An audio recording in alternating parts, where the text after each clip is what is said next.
My name's Louise Marr and I'm going to read a story called Getaway, which was shortlisted for the Asham Award this year. The gulls hooked themselves onto the air, and one was so close it glanced at Catherine as she imagined the downy curve of its breast in her fingertips. There must have been some sort of current around the ferry, some turbulence that allowed the birds to hang motionless, hitching a ride. Catherine had longed for the day to be special, and her face, pulled tight by the acid sunshine, came undone. When the birds wheeled away, she moved to get her camera out of her rucksack. She framed the white prow against the steely water, with the saltire snapping in the breeze, and beyond, the island of Arran, a long green profile cast into shadow by soft clouds gathering over the hills.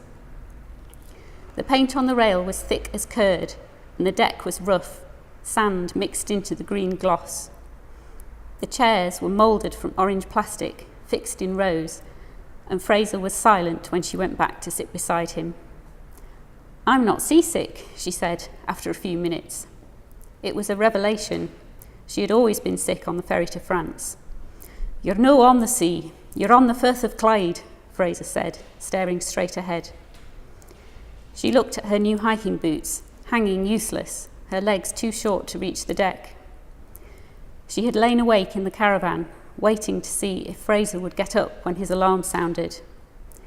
As she cooked sausages for breakfast, she held her breath and let the grill pan clatter on the counter, and more than once she stormed down the thin hallway, meaning to shout and shake him awake, but her throat closed on the words and she didn't dare touch him. She traced her finger across the timetable as they missed one boat and then another. 3 hours late, he demanded, "How do you know wake me?" My name's Louise Marr and I write short stories. My favourite authors are Janet Frame, Julie Oringer, Annie Proulx, Rose Tremaine and especially Alice Munro. I really like the way she uses her own life to generate fiction, and her stories tell a small truth.